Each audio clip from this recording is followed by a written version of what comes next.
दोस्तों, साल 1965 में भारत को परमाणु बम की शक्ति संपन्न देश बना देने वाला होमी भाभा, पूरा नाम डॉक्टर होमी जहांगीर भाभा।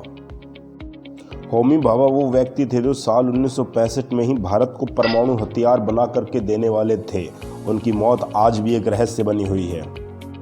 साल 1965 की बात है। ऑल इंडिया रेडियो पर डॉक्टर होमी जहांगीर भाभा ने एक इंटरव्यू दिया।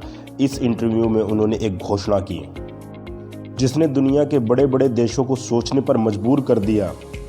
भाभा ने कहा, अगर मुझे छूट मिले तो मैं 18 महीने में भारत के लिए परमाणु बम बना करके दिखा सकता हूं, अगर देश की सरकार मुझे इजाज़त दे तो। इस इंटरव्यू के 3 महीने बाद 24 फरवरी 1966 को एयर इंडिया के बोइंग 707 विमान ने मुंबई से लंदन के लिए उड़ान भरी, लेकिन यह विमान कभी पहुंच नहीं सका। यूरोप के अल्प्स माउंट रेंज में यह विमान क्रैश हो गया और इसमें हादसे में 117 लोगों की जान गई। इसमें भारत के न्यूक्लियर प्रोग्राम के जनक वैज्ञानिक डॉक्टर होमी जहांगीर भाभा भी शामिल थे। आज जानते हैं कि भारत के लिए कितने अहम थे भाभा, कैसे हुआ उनका प्लेन हादसा और क्या इसके पीछे अमेरिकी खुफिया एजेंसी की साजिश थी। चलिए जानते हैं। होमी भाभा 1909 में अमीर पारसी परिवार में पैदा हुए। साल 1927 में कैम्ब्रिज यूनिवर्सिटी से मैकेनिकल इंजीनियरिंग की पढ़ाई की। इसके बाद एटॉमिक फिजिक्स में काम शुरू कर दिया। साल 1939 में वो इंग्लैंड छोड़कर भारत लौट आए। उनका भारत के पहले प्रधानमंत्री जवाहरलाल नेहरू से भी करीबी रिश्ता था। नेहरू को बस 2 ही लोग भाई कहा करते थे, एक थे जयप्रकाश नारायण और दूसरे डॉक्टर होमी जहांगीर भाभा। होमी भाभा ने अपने सभी पत्रों में नेहरू को माय डियर भाई कहकर के संबोधित किया है। संसद में दिए इंदिरा गांधी ने अपने भाषण में इस बात का जिक्र भी किया है। होमी भाभा ने भारत के परमाणु कार्यक्रम की रूपरेखा तय की। देश की आज़ादी के तुरंत बाद साल 1948 में उन्होंने परमाणु ऊर्जा आयोग की स्थापना की और इसी साल नेहरू ने उन्हें परमाणु कार्यक्रम का निदेशक भी बना दिया था।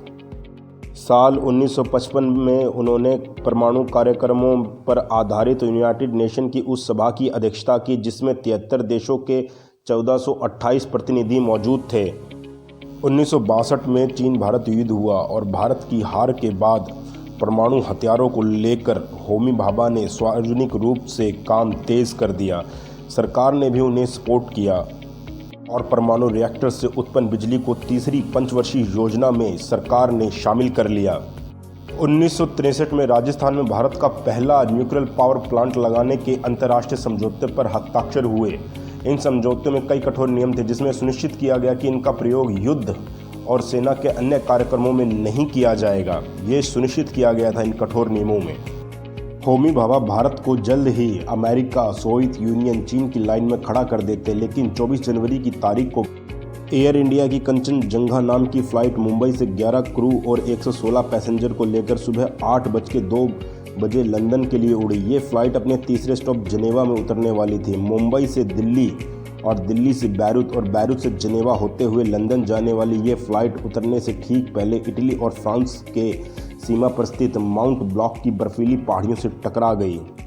रेस्क्यू टीम पहुंची तो विमान का नामो निशान मिट चुका था। पता चला कि प्लेन का मलबा ग्लेशियर में धंस चुका है। वहां सिर्फ कुछ डेली यूज़ का सामान और चिट्ठियां वगैरह मिली। न मिला तो वहां पर ब्लैक बॉक्स और पूरी तरह से मलबे का ना कुछ पता चल सका। आपको बताते चलें कि जो ब्लैक बॉक्स होता है वो जो प्लेन है उसका अहम पार्ट होता है, उसी से ही दुर्घटना होने के बाद पता चलता है कि प्लेन के अंदर क्या खराबी थी। मौसम खराब था। फ्रांस के अधिकारियों ने रेस्क्यू ऑपरेशन रोक दिया। सितंबर 1966 में जांच फिर शुरू की गई, लेकिन कुछ नहीं मिला। फ्रांस सरकार ने रिपोर्ट बनाई कि बैरूत से उड़ते वक्त ही विमान के एक उपकरण में खराबी थी। जांच के दौरान जनेवा कंट्रोल रूम की ज़मीन की दूरी नापी जाती है, वो भी खराब था।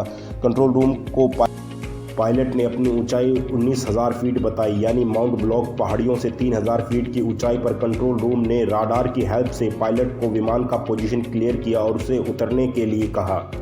जांच अधिकारियों ने कहा कि यहाँ पायलट ने एक गलती कर दी थी। उसे लगा कि उसने ग्लेशियर की सबसे ऊंची पहाड़ी माउंट ब्लॉक क्रॉस कर ली है, जबकि ऐसा नहीं था और लैंडिंग के वक्त अल्प्स की पहाड़ियों में विमान दुर्घटनाग्रस्त हो गया। इस थ्योरी पर भरोसा कम था, लेकिन क्योंकि सरकारी निष्कर्ष यही निकलता था तो इसे माना जाता रहा। फ्रांसीसी तर्कों को भी भारत सरकार द्वारा स्वीकार कर लिया गया। फिर मीडिया वाली नई बात सामने लेकर के आए। इस थ्योरी को सबसे पहले नकारा। फ्रांस की सरकारी न्यूज एजेंसी ORTF के एडिटर फिलिपे को वहां से 2 सबूत मिले। वहां एक प्लेन का टुकड़ा मिला जिस पर जून 1960 लिखा हुआ। इसके बाद 1843 नाम की मैगजीन में एक रिपोर्ट छपी। रिपोर्ट में कहा गया फिलिपे को वहां से 2 सबूत मिले हैं। वहां एक प्लेन का टुकड़ा मिला है जिस पर जून 1960 लिखा था, जबकि एयर इंडिया का प्लेन जो दुर्घटनाग्रस्त हुआ वो 1961 में बना था। इसके अलावा प्लेन के सामने के हिस्से का पीले रंग का टुकड़ा भी मिला जो एयर इंडिया के प्लेन का नहीं था। इसके बाद फिलिपे की टीम ने माउंट ब्लॉक पर जाकर के और तहकीकात करने का फैसला किया, लेकिन फ्रांस सरकार के एक मंत्री ने न्यूज एजेंसी ORTF की टीम को वापस बुला लिया। मामला लगभग शांत हो ही रहा था और टीम वापस लौट ही रही थी कि टीम के एक मेंबर ने अपना पक्ष सबके सामने रख दिया। उसने कहा कि एयर इंडिया की फ्लाइट पहाड़ी से नहीं टकराई बल्कि एक दूसरे विमान से टकरा के दुर्घटनाग्रस्त हुई थी और इसके प्रमाण भी उसके पास मौजूद हैं। इस थ्योरी को बल तब मिला जब टीम के लौटते ही उनकी खोज में मिले चीज़ों को सरकार ने अपने कब्जे में ले लिया।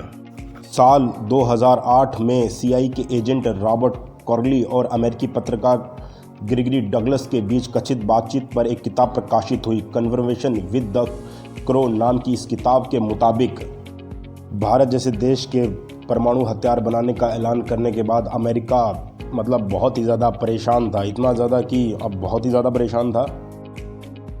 साल 1945 में ही अमेरिका परमाणु हथियार से लैस इकलौता देश बन गया था जो पूरी दुनिया में अपनी धाक जमा रहा था कि उसके अलावा परमाणु बम किसी और देश के पास नहीं है और ना ही कभी हो सकता है।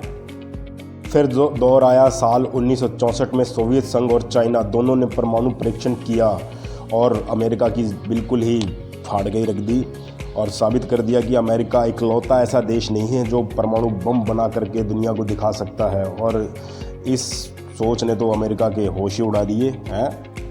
साल 1965 में होमी भाभा ने ऑल इंडिया रेडियो के एक इंटरव्यू में कहा, जिसमें उन्होंने ये कहा कि भारत 18 महीने के अंदर परमाणु हथियार बना लेगा, पर इस इंटरव्यू के 3 महीने बाद ही प्लेन क्रैश में उनकी मौत हो गई।